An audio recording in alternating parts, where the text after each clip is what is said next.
All right, so get this. You've sent us on quite a deep dive this time around. Oh, yeah. We're going to be talking about Nahjul Balagha, Part 1, the Sermons, which is a collection of 240 sermons Wow. attributed to Imam Ali ibn Abi Talib. Okay. Now, Imam Ali was a very important figure in early Islamic history. He was a leader, a scholar, and as we'll see, he was an amazing orator. I think what's so cool about Nahjul Balagha is just how direct it is. You know, Right. this is his words, his thoughts, Yes. covering all sorts of things from, Yep. you know, these kind of big questions about the universe to the very real political turmoil of the time. Exactly. And, I love a good primary source. Of course. So obviously 240 sermons is a lot. We're not going to cover all of them. Right. We're going to focus on a few that really highlight the breadth and depth of what's in here. Yeah, some really fascinating stuff. Where should we start? Well, I think Sermon 1 is always a good place to begin. Okay. It really sets the stage for a lot of what follows. Okay. So it starts with this just beautiful description of creation. Mm-hmm. Allah bringing forth existence from nothingness, shaping the heavens and the earth, creating angels and humankind. It's almost poetic the way he describes it. Oh my gosh, yes. And I totally remember underlining that part where he's talking about how a lot initiated creation. Right. Most subtly without any material or instrument or any movement or exertion. Yeah, it's I'm amazing. trying to wrap your head around that. I know, it's a concept that's fascinated, Yeah. theologians, philosophers for centuries. Right. And what's so powerful about the way Imam Ali presents it is that he uses this language that evokes this real sense of awe and wonder, Right. but also just emphasizes the absolute power of Allah. It's not your average, boring textbook description of creation. No, not at all. And then he goes on to talk about the role of prophets. Specifically, he's emphasizing the importance of Prophet Muhammad. Right, and I think this is where we really start to get into the historical context. Yeah. You have to remember that Imam Ali was delivering these sermons during a time of immense upheaval and division within the early Muslim community. Oh, absolutely. So when he's talking about Prophet Muhammad, he's not just relaying a story. Right. He's making a statement about authority and legitimacy. So he's using this sermon to kind of inspire people, but also to make a political point. Exactly. Very clever. Very clever. Yeah. And speaking of political points, what about Sermon 3? Oh, yeah. This one gets really personal. Yes, very much so. He talks about his own experiences after the prophet's death. Yeah, the lack of support he received, the challenges he faced. Yeah. He even talks about how he was forced into accepting allegiance from people who had wronged him in the past. Oh, wow. Yeah. That's got to be a tough pill to swallow. Yeah. You've got people pledging loyalty to you, but, it's not out of respect, it's out of obligation. It really sets the scene for the political climate he was navigating. Yeah, for sure. So we've got awe-inspiring creation stories, Yeah. Subtle political commentary, glimpses into his own personal struggles. Right. And we're only on the first 3 sermons. I know, it's amazing. This is why people are still studying this centuries later. Yeah. Okay, there's one more I want to touch on from this first little section. Okay. What about Sermon 165? Oh, yeah. That one really stood out to me. Yeah, Sermon 165 is a great example of how Imam Ali kind of connects these abstract theological concepts to the natural world. Yes. And he spends quite a bit of time talking about the creation of animals. Okay. And specifically, he talks about the peacock. Yes, I remember that And peacock. He talks about, spreading its tail feathers. Yeah, the beautiful plumage. And then he connects that to the magnificence of the creator. Exactly. I think he even says something like, behold the beauty of its colors and the grace of its creation, even in the smallest of creatures. You can witness the artistry of the divine. It's what he's saying, look around, pay attention. Even the things that seem mundane are actually full of signs of Allah's power and creativity. Yes, and that is such a key theme that runs through all of Nahjul Balagha, this idea of interconnectedness. Absolutely. The spiritual significance of the natural world. It's an invitation to see the world through a different lens. Right. To find the extraordinary within the ordinary. I love that. It's such a beautiful way to think about it. I think so, too. So we've barely scratched the surface here. Yeah. We're already seeing so much, depth and complexity. Definitely. And for you listening, what's resonating with you so far? What's standing out? Hold on to the thoughts because we will be diving into even more of these fascinating sermons in the next part of our deep dive. Can't wait. All right. Let's do it. Welcome back to our deep dive into Nahjul Balagha Part 1, the Sermons. Okay, so as we dig into these sermons, one thing that I'm noticing is this emphasis on personal conduct. Oh, absolutely. Yeah. It's not all, big concepts and political stuff. Right. It gets into like the nitty-gritty of how to live a good ethical life. Right, and it's interesting how he, brings together these ethical principles with spiritual insights. Yeah. Like, for example, Sermon 87, Right. he draws a clear distinction between the qualities of a faithful believer and those who kind of stray from the path. It's like a checklist for self-reflection, Yeah. Are you embodying those virtues? Are you letting pride and envy get in the way? Exactly. It's so relevant even today. I mean, who hasn't struggled with that? Oh, I know. And he doesn't shy away from hard truths, No, he doesn't. He talks about hypocrisy, Right. the dangers of worldly possessions, the importance of holding yourself accountable. Yeah, it's like he's saying, look, spiritual growth isn't passive. Right. It takes work. Yes, it takes effort. You have to be self-aware. Absolutely. Speaking of effort, Yeah. there's another sermon that I think really exemplifies ethical guidance. Like, Sermon 192. oh, yes, that one's packed with wisdom. Oh my gosh. So much good stuff in there. He talks about resisting vanity pride, learning from past civilizations, both their successes and their failures. Yeah. And really emphasizing, carrying out your religious duties, but not just going through the motions, really understanding the meaning behind them. Yeah, having that deeper connection. Exactly. It's like he's providing a roadmap for a life of purpose. Right. He's saying don't just exist, thrive. Yeah, use your time wisely, learn from history, connect with the divine. And what gets me is how he connects those personal choices to the bigger picture, the well-being of society as a whole. Right. He makes this argument that, a just society is built on the foundation of individual righteousness. Absolutely. It's like a ripple effect. Right. Our choices impact those around us, and Yeah. they contribute to the state of the world. And that brings us to another major theme in Nahjul Balagha, the concept of justice.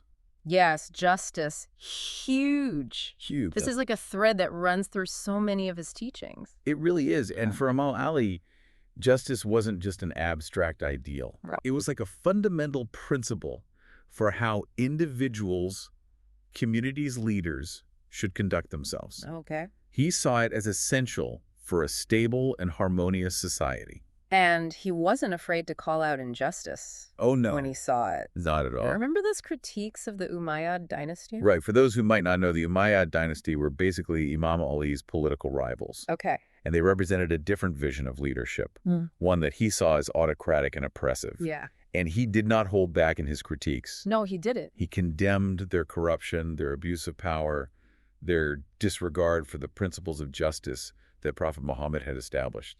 It's one thing to talk about justice in theory, but it's another thing to actually speak truth to power. Oh, absolutely. Especially during such a volatile time. Especially then. It makes you realize these sermons weren't just lectures, they were acts of defiance. Exactly. He was putting himself at risk by speaking out so boldly. But for him, upholding justice was worth that risk.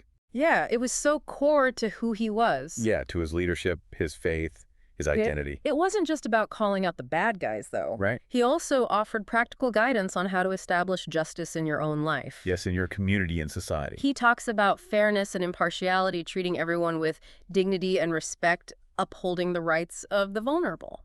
It's a reminder that justice isn't just a legal concept. Right. It's a way of life. Yes. Yeah. It's about how we treat each other, how we make decisions, how we contribute to a more just and equitable world.